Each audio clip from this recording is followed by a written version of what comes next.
let's talk about layer masks.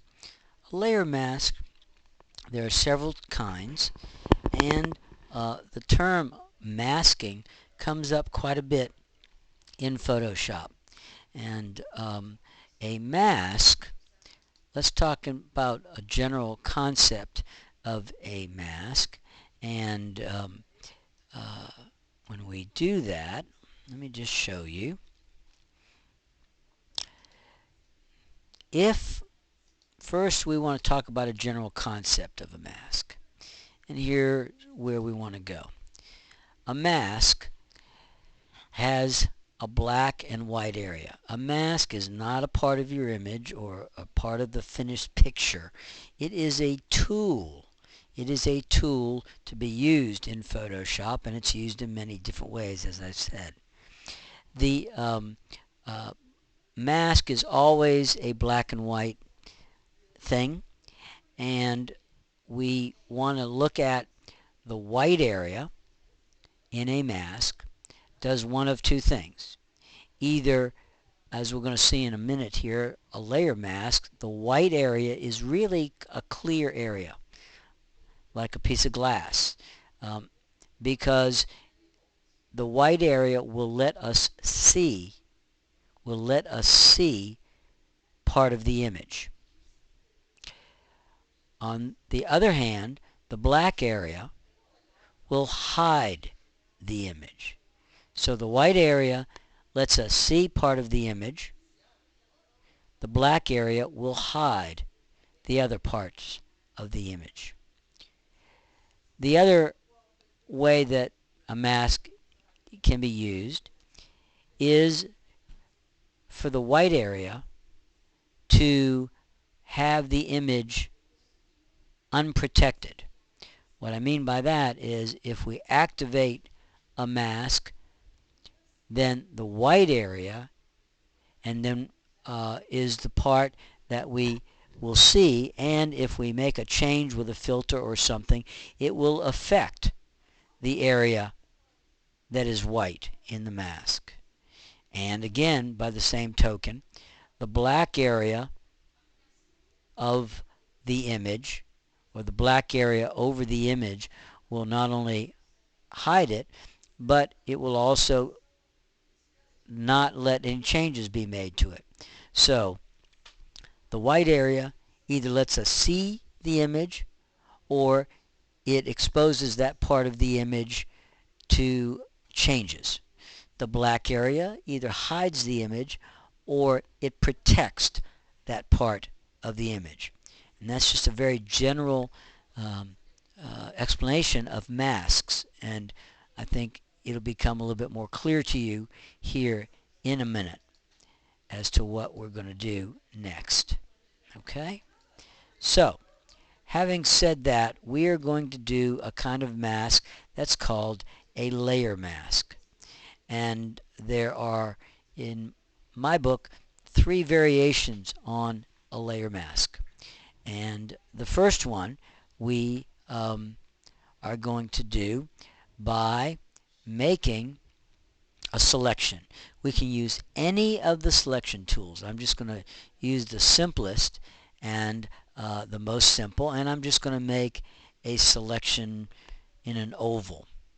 And then I do need to pick the image. I do need to pick the image that I want it to take effect on. And so I am going to pick this dune right here.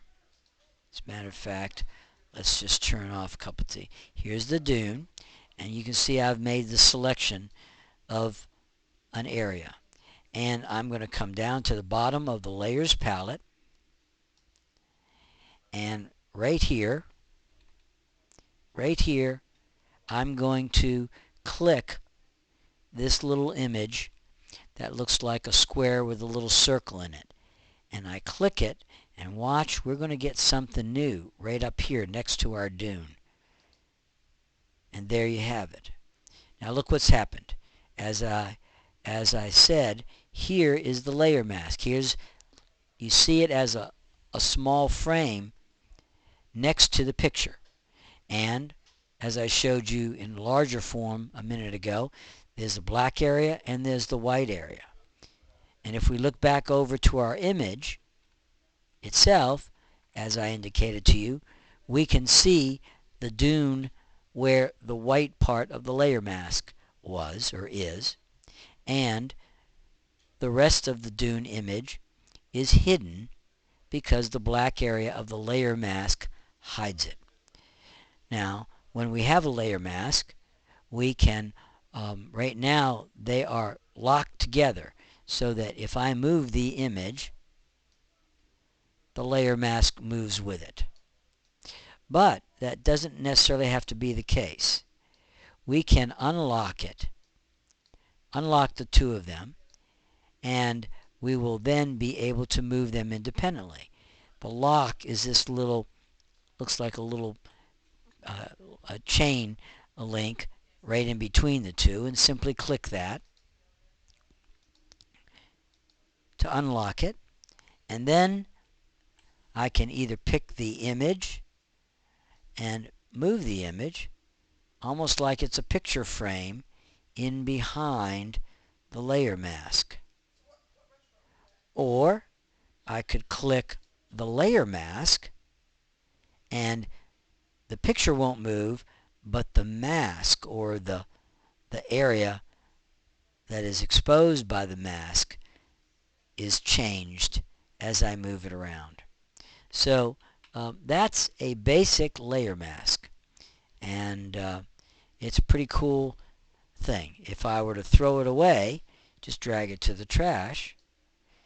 Do I want to apply it? I'll say just delete it, and there's my image. My image never went away. And you know, I could have just cut the image out, but then I wouldn't have been able to move it. I wouldn't have been able to change my mind about having part of it hidden. And so a layer mask, that's one way to use a layer mask in a very effective manner. A couple of other ways to use a layer mask, and that is by first I am going to simply, without a selection here, I'm going to pick the layer mask icon. Of course, you have to make sure that you choose the right layer to apply the layer mask to. So I'm going to click my dune, and notice that I have one of those little layer masks, but there's nothing on it. And what I'm going to do is do the second of my three kinds of layer masks. I'm going to get my paintbrush and get a pretty good size brush here. And then I need to come down to my foreground, background, down here in my toolbox, and make sure that black is in the foreground. And I'm now going to start painting. I'm painting with the black. Well, it looks like I'm erasing the image, doesn't it? Of course it does. But in fact, I'm not erasing the image. What I'm actually doing is painting a black area on the layer mask, and it's hiding the dune.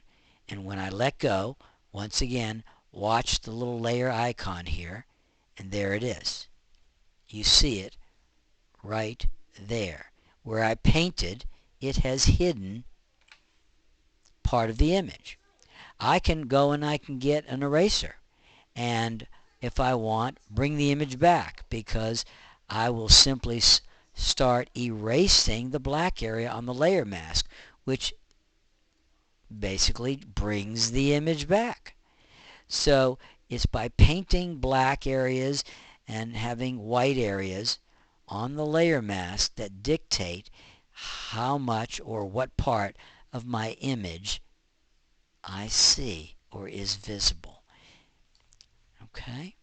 And that is the second layer mask. I'm going to stop, and we're going to do another video that will explain the third kind of layer mask, and that'll take care of that area.